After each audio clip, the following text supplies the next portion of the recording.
and we've always have been. But that wasn't the only reason I was excited. I invited Stacy to come tag along as a joke, but surprisingly enough, she took me up on the offer. She was my crush since 3rd grade, but we slowly had become good friends over the years. I could watch any horror movie in a dark and empty basement, but asking out a girl terrified me. The ride situation required that me and my friends drove up in one vehicle, and Stacy and her friend drove up in another. Mason Manor was a mansion built on the East Mountain where an oil tycoon millionaire brutally killed his family, or that's how the story went. Mr. Mason was never found. This was 30 years ago, but many people speculate that he owed money to the mob or some secret government agency. But there was also another theory. The theory was that it was the spirit of the forest that surrounded the mansion that caused Mr. Mason to do what he did. It's hard to tell, especially with little evidence leading in either direction, and it being so long ago. Regardless of the case's rumors, many people think and have investigated the paranormal aspect that surrounds the home. If I could capture any proof of spirits or evidence that could lead in a break in the case, my YouTube channel will explode overnight. Thankfully, the manor was no longer protected by security, and was even left practically wide open for anyone to enter. The caveat to this, however, was that the mansion was out in the middle of the woods, and that if you entered the estate at night, the legend had it that you would soon become Mr. Mason's next victim. For our first video to go viral, it was a no-brainer that we had to enter at night. Austin drove the way up the long, twisted road that seemed to no longer be managed up the mountain and into the woods. I got a text from Stacy saying that she and her friend Bridget had arrived at the mansion way earlier than previously agreed on. It was 7 o'clock now, and we had another half-hour drive before me and my friends would get there. The cool evening air became more brisk the further up we drove. Small flakes of snow began to get bigger. I was a little bit frustrated that she had gotten there before us. Not that it was a big deal or anything, but I was afraid that by the time we got there, that they would want to leave. Nick checked his camera that he had recently purchased online. A few $100s was a small price to pay for internet fame. There was no doubt that this place was full of mystery and foul spirits roaming the halls. The three of us continued the drive until we finally reached the entrance to the estate. The circular driveway had a single car parked in it, letting me know that Stacy and her friend hadn't left yet. I sighed in relief and we parked behind her car. I texted her to let her know that we had gotten there, and we all exited Austin's truck. Snow began to fall freely now. We put on our jackets, figuring that this place was not going to be heated inside. I gave Stacy a quick call. It appeared that she answered, but no one talked. "Hey, we're here. Where are you?" No answer. "Hello?" The line went dead. I looked at my phone and saw that the reception was all but existing. Oh, lovely, I thought. "Any word from your girlfriend?" Nick teased. I gave a playful nudge. "Yeah, I wish. Yeah, I can't seem to get a hold of her. We will have to find her inside." Austin perked up. "She brought a friend, right? Do you know if she's cute?" I shook my head. "Hard for me to tell.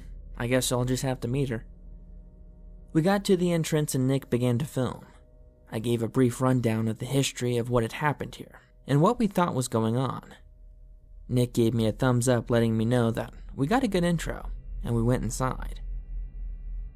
Inside the mansion, leaves and pine needles covered some of the marble floor. The air was especially cold inside as it was outside, but the wind had died down. "Hey, Stacy, we're here," I shouted, trying to notify her that we had arrived. For the briefest of moments, the thought of someone else being here had crossed my mind. If that was the case, then making my presence known seemed like a terrible idea, but I only saw her car outside. If anyone else was here, they then would have to be here by foot. Nick went off on his own and began filming sections of the estate while shining a flashlight in each room. My priority at the moment was to find Stacy so we could start hanging out. The mansion was huge. Depending on which section of the estate they were in, there was a good chance that they wouldn't be able to hear us. I first checked all the rooms on the main floor. My flashlight shined into each shadow, causing darkness to flee as I peered into every room. I could hear Nick and Austin talking, and I made sure not to leave out of earshot. After about 20 minutes or so, the main level was clear. As annoyed as I was also impressed. Investigating a haunted house at night with your friends was a huge plus for me, so I couldn't stay mad. I backtracked to Austin and Nick by following their voices. I found the two standing near the base of the large stairway leading up to the second floor. Austin was slightly grasping his stomach, and I knew what that meant. Austin had always had an irritable stomach. It was inevitable that he was going to have to go to the bathroom on this trip, but at least now he had somewhere to go. "You okay, man?" I said while patting his shoulder. "Yeah, I'm just not sure where to go." "Well, you're gonna have to go outside into the woods. This place's plumbing doesn't work." Austin slapped the railing. "Man, I hate going outside. Can one of you guys come with me?" Nick and I shared a moment of amusement. "Dude, we're not gonna go out there and watch you poop in the woods. You'll be fine." It's just that I hate being alone in the dark," Austin whimpered. Nick handed him his nice flashlight. "Here, take my light. It's like that I'm there with you, but hurry back. We have more filming that we need to do." Austin took the light and went outside. "Poor guy," I said as I looked at Nick. We were anxious to get to filming, but I began to wonder where Stacy and her friend had gone to. I checked my phone again and still no service. We stood in the cold, dark mansion waiting for Austin to return, when we heard a sound that sent shivers down our spines. A muffled scream could be heard beneath us. Nick and I looked at each other. "Did you hear that?" I asked Nick. Nick had hearing issues all throughout his childhood and wore hearing devices to help him hear better. Nick looked at me. I did. Right then, as if on cue, someone else screamed again. This time we both knew it was coming from the basement. The way Nick and I were raised, our first thought was that Stacy and her friend were not in any trouble, but rather they had found the ghost that we were so anxious to find. Nick began recording, and he followed me as we looked for the stairway leading to the basement. The dark mansion didn't make it easy. We eventually found the stairs. The old worn wood creaked and popped as Nick and I quickly descended. For a second I thought that the stairs were going to give, but thankfully, they didn't. Hoping to find Stacy and the source of what caused such terror, we frantically began to shout as we reached the bottom. "Stacy, where are you guys?" I shouted. Only I had a flashlight as Nick had given his to Austin. I could hear movement deep within the basement, but no verbal response to my cry. I tried again. "Stacy!" I shined my light around, only finding old furniture covered with blankets and tarps, filling the basement with eerie silhouettes and shadows. Much like upstairs, the basement was cold, but down here, it was especially damp. Dripping could be heard a good distance away, and an occasional puddle here and there. For the first time in a long time, the hair on the back of my neck stood up. It wasn't the screaming that scared me so much, or the creepy basement, but the fact that everything now was silent. Something was wrong. Very wrong. If it wasn't for the fact that Stacy and her friend were here and parked outside, I would have thought that someone else was trying to lure us into the basement. Or maybe they were. As much as I enjoyed horror and being afraid, my mind was telling me that I needed to leave. I could see how someone might be able to get lost down here. The basement was huge, and with so many random things filled this rotten space. I looked at Nick, hoping he would be the voice of reason, telling me that we should leave, but he only stared at me. "Where do you think they are?" he whispered. His hushed tone scared me even more. I knew that he thought that perhaps there might be someone else down here, other than Stacy and her friend. I shrugged my shoulders as I began to shiver from fear. I hesitated to talk or even move when a shuffling could be heard on the far side of the basement. I didn't think. I just reacted. I moved as quickly and as quietly as I could, hoping to find Stacy, or at the very least a familiar face. Before I could reach it, someone grabbed my leg from behind a piece of covered furniture and pulled me towards them. It was Bridget, one of Stacy's friends. I nearly jumped out of my skin and almost fell on top of her. Her eyes were wide and tears caused her makeup to run across her face, giving her a terrifying look. Her shirt was dirty and she sat on her knees in a crouched position, as if trying to remain concealed. "He took her," she whispered. I knew that this couldn't have been a prank. A chill of terror shocked my spine as my body was now on high alert.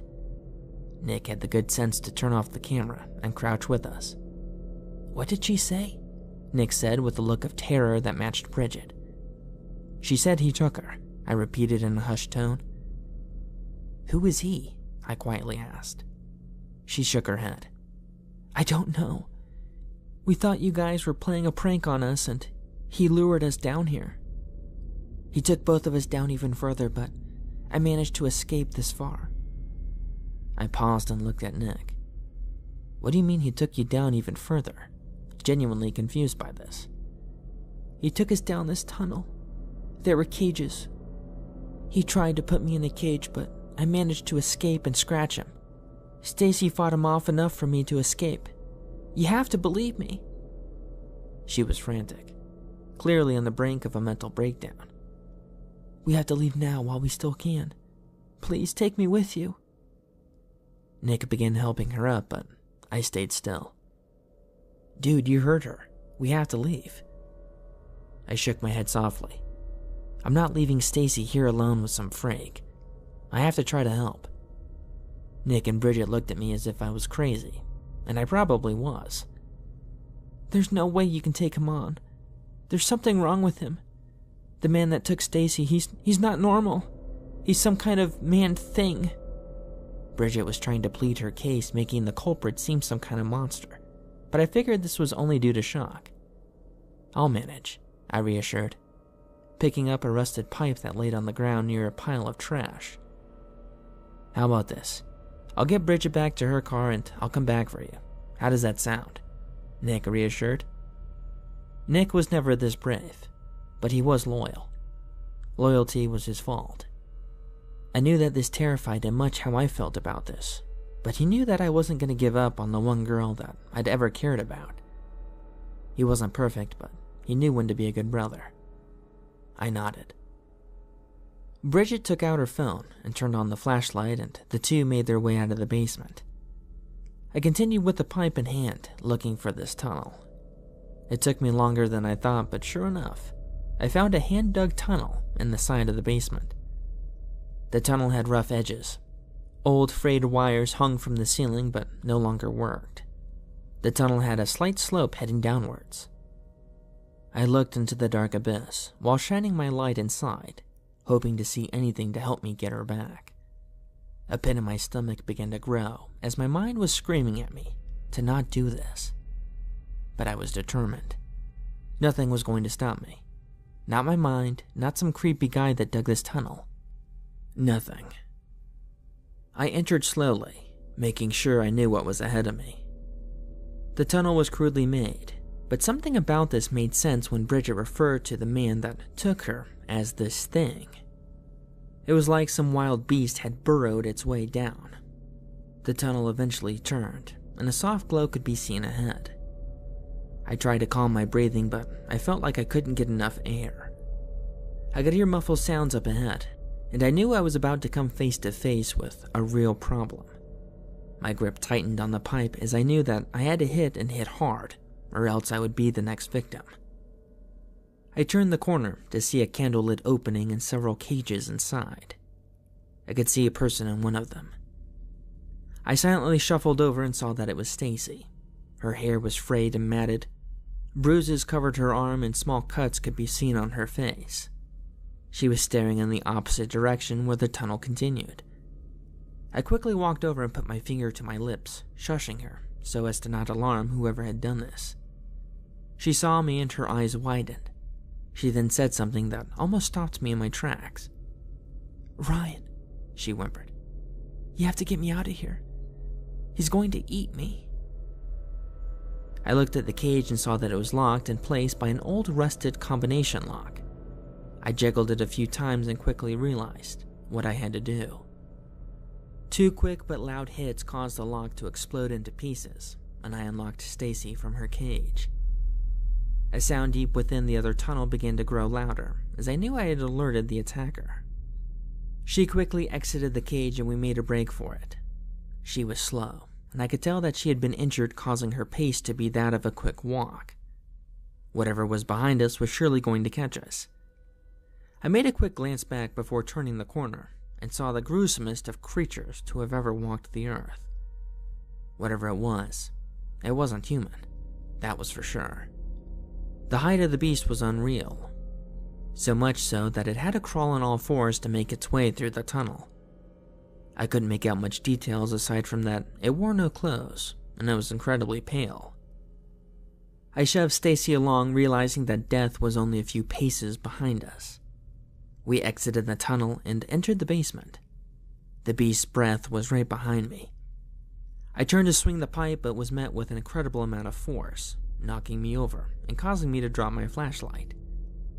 I fell into a pile of trash that made the landing hurt more than it should have. Thankfully, I still held on to my only weapon, as I was about to fight to my death. I was disoriented. I tried to stand, but quickly felt an icy grip grab my throat and squeeze the life out of me. I tried to swing the pipe, but it just bounced off the thing as if I'd hit a solid tree. My head began to feel light, as I knew that this was going to be the end. 2 flashlights then appeared behind me, and I could feel the grip lighten slightly, as the creature was now distracted by someone else in the basement. The pressure then relieved entirely, as Nick swung a small stool across the beast's face. Before the creature could react, Austin followed up with a solid swing from the pipe I had dropped, knocking over the creature. Nick and Austin continued their assault until the creature's head was no more than a pile of blood and bone. After a few seconds, I finally caught my breath. My neck was still on fire, and I had to check to make sure I wasn't bleeding. The 3 of us stood over the beast's corpse. None of us had ever seen anything like this before. I thanked them, but they just stared at this horrific marvel that had no place in our world. Stacy then came up behind us. "We need to leave. This isn't the thing that took me. It's still down there." The 4 of us sprinted out of the basement and out of the mansion. Naturally, we called the police, but the whole incident is another story. Since then, I'm no longer a fan of horror. It had left its mark on me in ways that I'll never be able to get over. Stacy and I stopped talking. We'd only remind each other of the nightmare that we'd had to go through. As for the thing in the basement, we haven't heard back from the police about whatever that thing was. But the thing that worried me the most about all this messed up stuff is that if the thing that attacked me wasn't the same thing that took Stacy, then what took Stacy?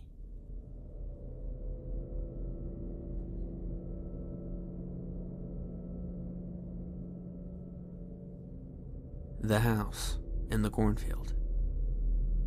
The snowy hill was filled with children and parents alike, all sledding blissfully, utilizing the first snow day of the year.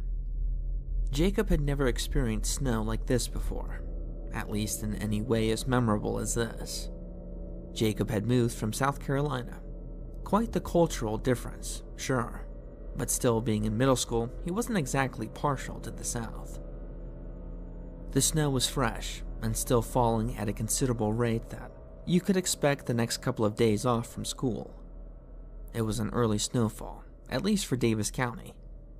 The clear hill was quite dense, with all ages of people enjoying the first snowfall, as if snow itself rendered everyone the same age and maturity.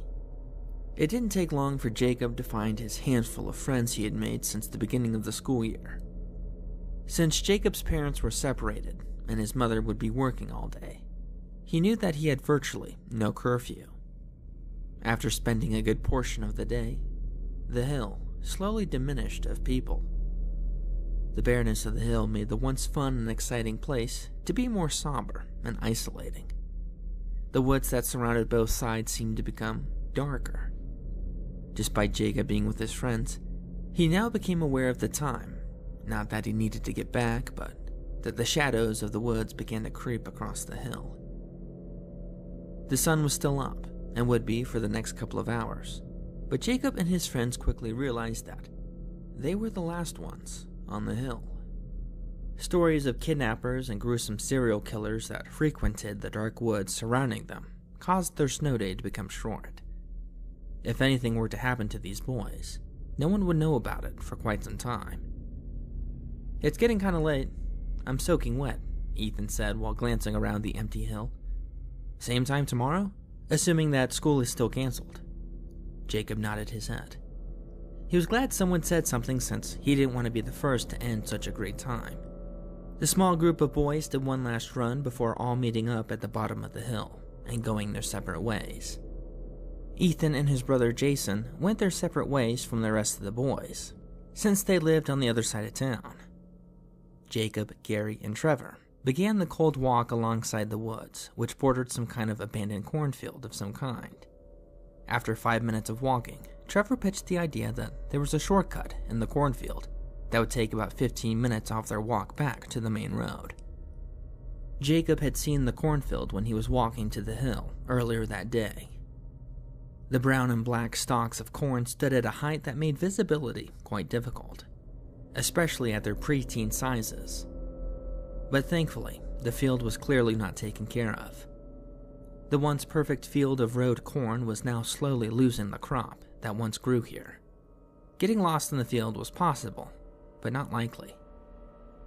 Trevor and Gary began pushing their way through the dying crop when they looked back to see Jacob. He was clearly not comfortable with the idea. "Are we allowed to go in the cornfield? Doesn't someone own this?" Gary began to chuckle. "Does it look like anyone owns it? It looks terrible." Jacob was unconvinced. "What if we get lost in there? Then we'll really be in trouble." Trevor piped in. "We won't get lost. I've done this before. There's a path in here somewhere that leads you to the other side by the road. You don't have to come, but you will have to walk back by yourself. Up to you." The two boys continued walking slowly, out of view of Jacob. The woods behind him were menacing, especially so since he was slowly becoming more alone by the second. The irrational thoughts would quickly triumph over reason as Jacob quickly found himself chasing after his friends in the cornfield.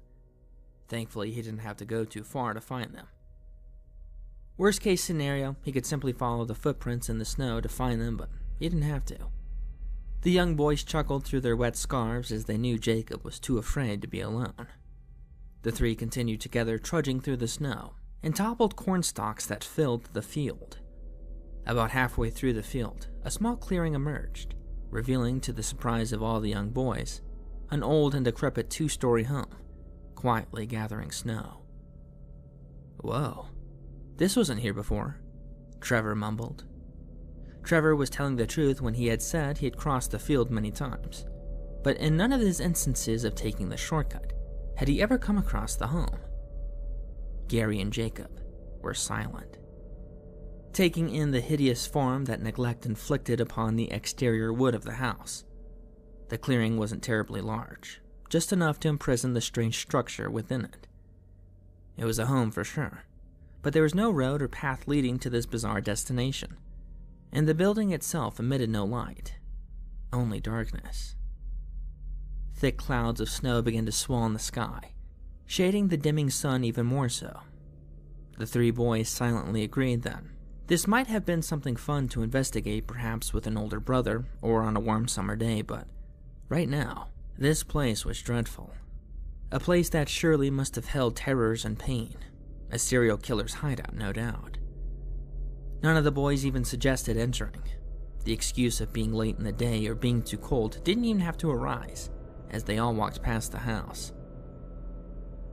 They continued into the field, seeing how that for once the idea of them no longer being alone began to fester in their young minds.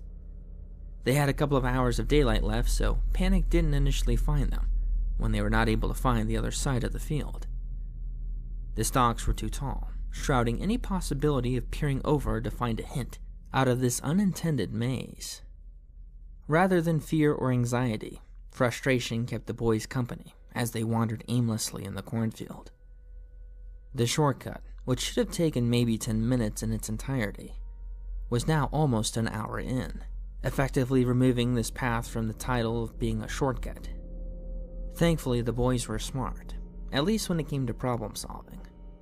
I suppose they weren't that smart seeing how they put themselves in this situation, but nonetheless, they realized that all they had to do was backtrack by following their snow prints, and they would have found the way that they came into the field. But time and weather were against them. Snow continued to fall, slowly filling the shoe prints that would guide them out of there. The boys stopped guessing their way back and turned back. The snow prints weren't easy to follow. The uneven ground and the fallen stalks of corn made tracking their path not the easiest, but definitely possible. A brisk 15 minutes passed and the boys found themselves back at the house. Following their footprints and trying to hurry had greatly minimized the time needed. But as fate would have it, the young boys were not able to find their initial trail leading to the house. Again, there was no rush in regards to daylight, but the idea that they were lost began to slowly dawn on them, causing them to resort to an unpleasant reality. All they needed to know was which direction they needed to take to get them out the fastest. If they could only just simply glance over the stalks of corn, they would know in a matter of seconds. But the only way for them to do that was if they entered the house of horrors, if you will, go to the second story, and glance out the window. Now, this was obviously easier said than done. The thought of someone still living inside seemed unlikely, due purely to the house's condition. But that didn't mean a hobo or some desperate animal didn't take this structure as its new home.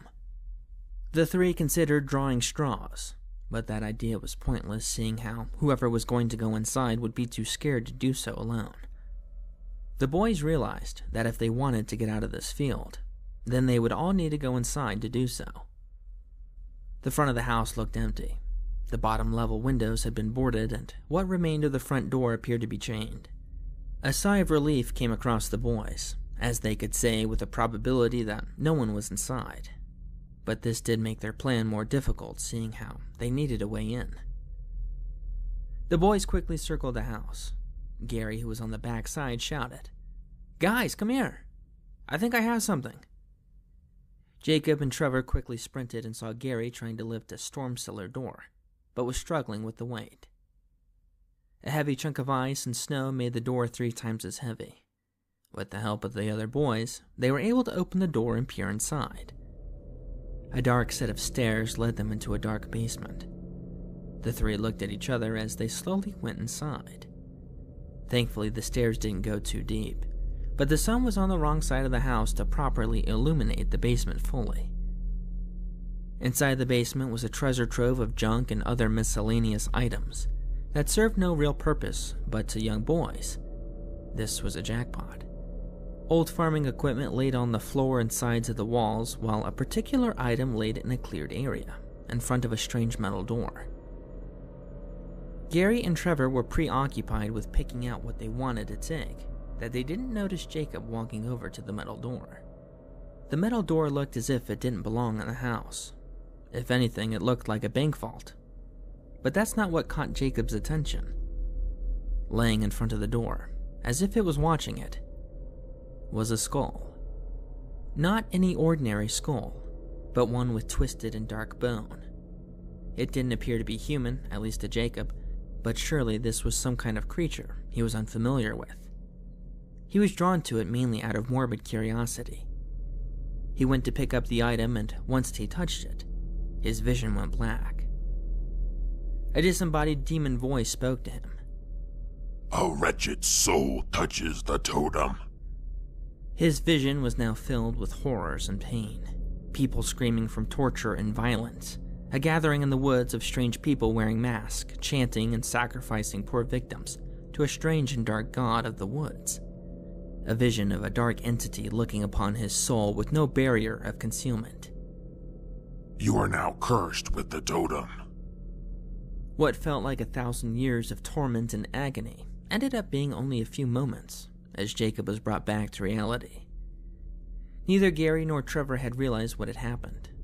They were too busy scavenging through garbage until Jacob came to and began to vomit violently.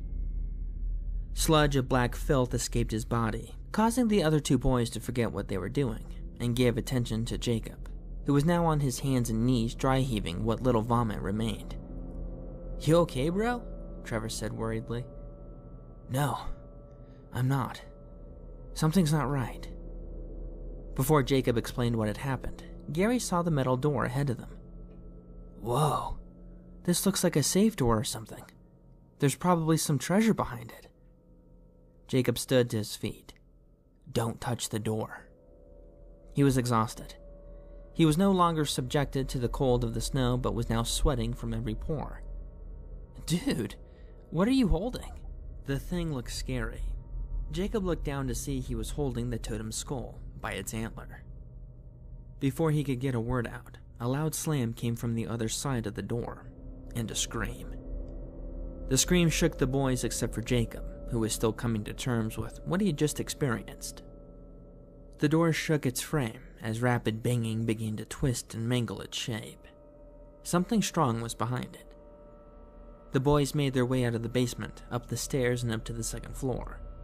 Panic controlled their bodies, but they still remembered to look over the cornfield to find their way out. After a quick glance, the three then saw the direction they needed to go and began to lift the old window. Whatever was behind the door in the basement had gotten out. A loud slam of the metal door landing flat on the concrete floor told the boys they only had a couple of seconds before whatever it was that was being detained had gotten out. The boys got the old window to budge, but not enough. Thinking quickly on his feet, Gary grabbed a drawer from a fallen dresser that was sitting in the room and threw it out the window, shattering the glass and the frame that held it together. The thing was now out of the basement and on the main floor. None of the boys had time to think about jumping out the window, but just did it. The snow and the stalks of corn provided little cushion to their fall, but the adrenaline in their bodies made up for the damages. They sprinted into the cornfield. After 10 minutes, they finally escaped and made it to the other side. Neither of them were sure what was in the basement, nor if it followed them out, but they didn't wait around to find out. It wasn't until Jacob had a moment to breathe did he realize he was still holding on to the totem. He thought he left the cursed item in the basement with whatever hell-like creature was in there, but he was still grasping it tightly. The boys continued to run down the street to a more populated part of the town. From there, they began to feel safe. The boys took a moment to recall what had happened, and they all agreed on what they experienced. It was clearly that they had narrowly escaped some terrible fate. They didn't get a good look at whatever it was, but that didn't mean it didn't see them. Gary and Trevor began walking towards their street, and Jacob went his own way home. Vomit on his winter jacket had covered the front of his clothes and began to harden from the cold. The sun which the boys had taken advantage of had now begun to set. The traumatic experience made it so that Jacob never wanted to see this totem again, but any thought he had of throwing it away into the woods would cause a voice to speak in his head. You cannot relieve yourself of such a fate. You are bound to the totem. Jacob continued his way home and found his mother was still at work. Unsure of what to do with the totem, Jacob placed it under his bed and took a shower. Jacob woke up the next morning to his alarm clock. His last memory was him taking a shower, but he didn't remember leaving. Not only that, but he didn't remember having dinner or even going to bed.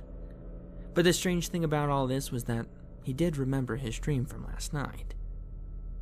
Normally, Jacob, for the life of him, could not remember his dreams. But from the night prior was totally different. He dreamt he had walked home with Gary and Trevor, except they didn't make it home. Something had grabbed them, dragged the two back into the cornfield and into the basement of the house. Jacob was covered in sweat as he rubbed his face. He glanced around the room to see if the totem was there or even real, but thankfully, he was not able to find it. It was 5 or so in the morning. His mother should have been home, but was probably still asleep. Jacob went to check the news on the TV to see if school was still canceled, but the newscaster was talking about sports from over the weekend.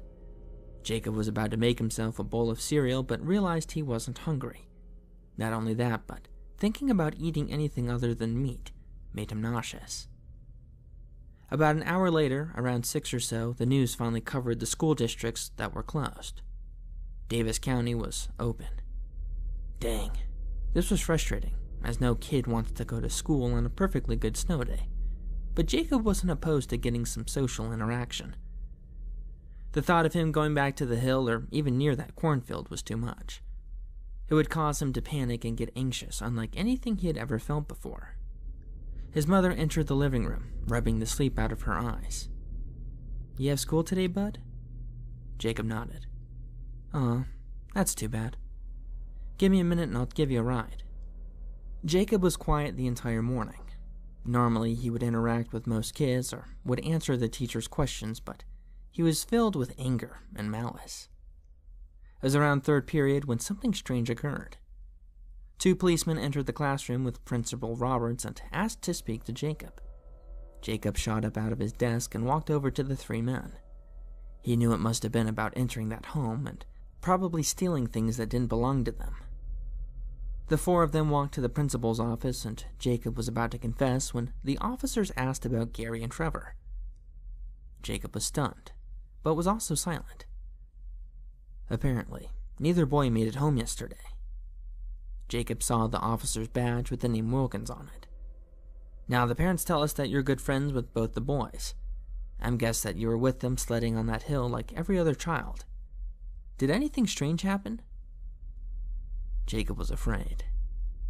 Jacob shook his head and was about to lie when he blurted out, "We went to the cornfield and something chased us out of there." Both officers were stunned and began writing down on their notepads. Surprisingly, neither officer was angry, but rather understanding and supportive. "Okay, well, thank you for your honesty. Tell us what happened." Jacob began to tell the officers what had happened, but when he mentioned the house, both officers had a look of confusion.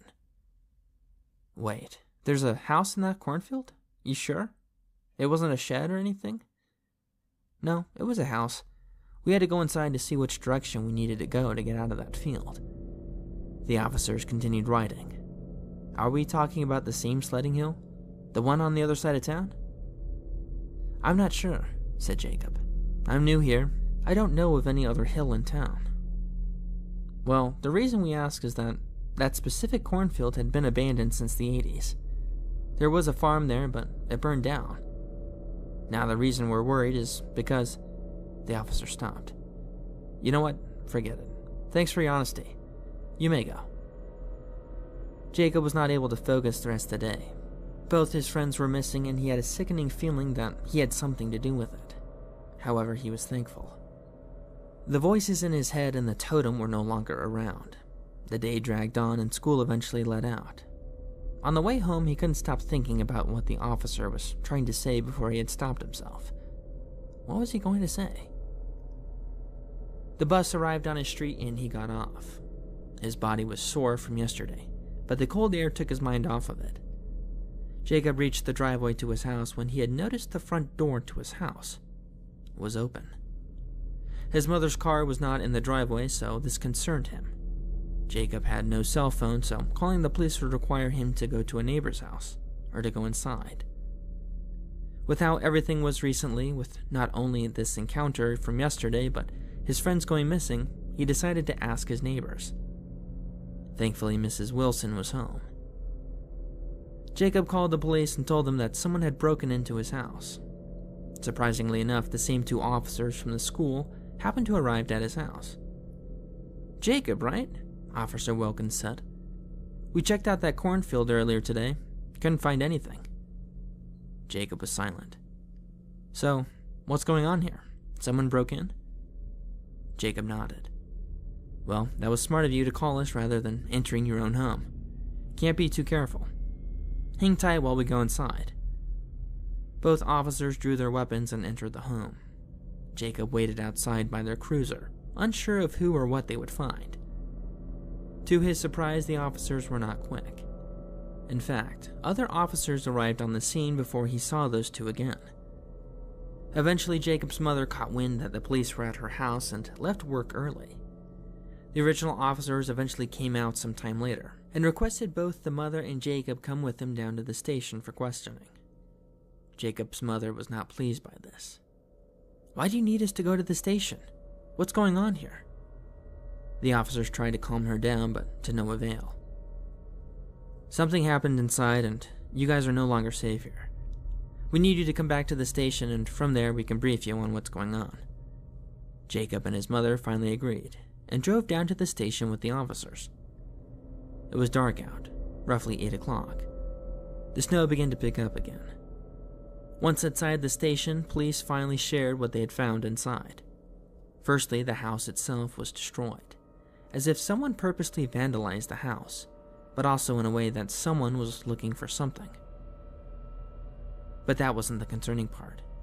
In Jacob's room, the police found a decapitated deer, and blood smeared all over the room. Etched into the deer were 3 words: "Return the totem." No one knew what it meant except for Jacob. His eyes went wide as fear struck him, paralyzed. "What does this mean, Jacob?" his mother cried. I saw something yesterday. I didn't think it had value, but I might have found something that was evil." The officers began writing again, and the mother stared at him with a look of shock. "What are you talking about? I thought you went sledding yesterday." "We were, but afterwards we found a house in the cornfield. Inside were all these strange items, and I touched something I shouldn't have. But I haven't seen it since yesterday. I don't know where it is now." Before anyone could say anything, Officer Wilkins spoke up. "I think we found it at the scene." "Is this what they were after?" Officer Wilkins bent down and picked up a box with evidence tape on it. Inside was a skull totem. The item alone made Jacob's worried mother burst into tears. "What have you gotten yourself into?" she cried. The other officers removed the mother from the room, and Jacob and Wilkins remained. "We think that if you return this item to the house in that cornfield, whoever had kidnapped your friends will release them. Now, we can't be sure that's what we have to do, but would you at least be willing to show us where this house is?" Jacob felt sick. The idea of going anywhere near that cornfield riddled his body full of anxiety. But he thought about his friends. How scared they must have been. How cold and hungry they were. That is, if they were still alive. "I'll do it. I'll show you where it is on one condition. If I show you that house, you'll have to help me put back the totem and fight whatever took my friends." Officer Wilkins agreed. Wilkins, his partner, Officer Taylor, and Jacob drove from the station back to the hill. It was much later now. The moon provided some light, but clouds were thick. Jacob sat in the back of the cruiser with the box holding the totem. He could almost hear it speaking to him. "Open the box. Take me out. I can make you immortal." The whisperings were getting to him, but luckily they finally arrived to the field. The field was dark. Both officers put on protective gear and mounted flashlights on their rifles. But they didn't call him back up.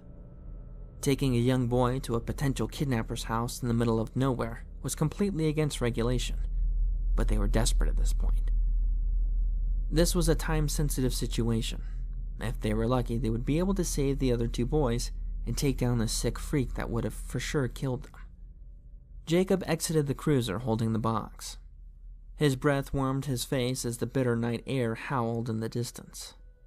Jacob was afraid. Even though he had 2 highly trained officers with him, he still feared for his safety and that of his friends. "All right, kid, you're on point. Lead us to this freak's house and we'll save your friends." Jacob led the officers into the field. The field and the cornstalks were bigger than he remembered. The dark night definitely didn't help. As the 3 pushed their way through, both officers made sure to break as many stalks as they could, clearing a path out for them to get out quickly, if needed. Jacob began to shiver. Not from the cold air, but that he knew he was going to slowly reach the place he swore he'd never go to again. From behind, Officer Taylor exclaimed, "Oh my gosh, there it is!" He shined his light up ahead, and sure enough, the phantom house appeared in the field. "This can't be. We searched this field for hours today. This was not here before." "Something's wrong." Officer Taylor began to panic. "There's something off about this. This is more than just a house. This is something much worse. I can feel it." Jacob and Wilkins looked back, seeing how Officer Taylor was now having a panic attack. "I can't do this. This place will kill us, all of us." Wilkins pulled him aside. "What are you doing? You and I have been through way worse. You need to get it together. The kid's fine, and he was the one before without any weapons. You need to push through for me. Do it for the kids that are inside." But Taylor just froze, completely petrified, as if his mind knew of the evil that lurked within. After a few minutes, Wilkins and Jacob continued on. "Well, it looks like it's just you and me, kid. Let's go find your friends." Jacob took him over to the storm cellar door that he and his friends had found the other day. The door was still open. "Okay, I'm going to lead the way and you stay behind me. Don't say or do anything that will give away our position." Jacob nodded. The two entered slowly, as if time itself slowed. The light on the rifle pierced into the darkness, illuminating the basement. The box holding the totem began to vibrate. "We're getting close," Jacob whispered. A search of the basement revealed to the officer and Jacob that there was indeed something down there, but not at the moment. The basement was clear, but a soft crying could be heard upstairs. "They're upstairs," Wilkins whispered as he found the stairs leading up and led the way. The cry became louder the higher they went up. It sounded as if at least one of the boys was still alive, but Jacob was unsure which of his friends it was. The box vibrated more, as if a rabid animal was trying to escape from within. "The box is shaking on its own. I'm not doing this," Jacob assured. "We need to get this guy in now. You stay on the main floor and I'll take care of him." Wilkins then rushed up the stairs and barged into one of the rooms on the second floor. "Stop, police! Hands up!" Wilkins shouted. Multiple screams could be heard. His friends were alive. Jacob looked up the stairs intently, trying to see what was going on, but it was too dark. Gunshots could be heard in a loud bang. "He's killing him," the box whispered. "You can still save him. Take me to the beast." Jacob was no longer in control of his body. His thoughts were consumed by hunger and pain. He knew what was up there, what was waiting for him in the darkness. His instincts were telling him to run, drop the box and run as fast as you can, but he was now being commanded by the totem. Jacob walked up the stairs slowly. Screaming and banging continued. He ascended the stairs and saw the light shine from the next room as Wilkins' gun laid on the floor. Jacob entered the room to see a pale, skinny man standing over Wilkins. The man had blood on his mouth and hands as Wilkins laid lifeless on the ground. The box shook so much that Jacob dropped it, and the totem rolled on the floor. The creature stopped and looked at Jacob. This man was tall. His body hardly looked human. He looked as if people evolved to be killing machines. "He can't be killed!" screamed Gary. Jacob then felt immense pain shoot throughout his body. The man went to pick up the twisted skull totem, but when he did, it burned him. He dropped it and Jacob fell to the ground. Visions began to fill his mind as his two friends looked on in horror. Jacob's limbs began to grow and snap, twisting and elongating much like the man that took the boys. After a few painful seconds, Jacob looked almost identical to the demon man that stood before them. Officer Wilkins began to come to, seeing that there were now two beasts in the room. He went to reach for his rifle, but the boys told him to stop. Jacob then stood towering over the much smaller Wendigo. The two beasts began to fight as the boys grabbed the officer and left the room. Screams from both could be heard as they left the house and found the path that Wilkins and Taylor made for them to escape. The three of them continued to hear screams until it was abruptly stopped. None of them waited to see who had won the battle of the beasts. Siren lights could be seen through the stalks as Wilkins realized Taylor had called him backup. Dozens of cruisers sat outside the field, with men ready to enter. But this would be pointless, as Officer Wilkins knew that without Jacob, they would never find that house.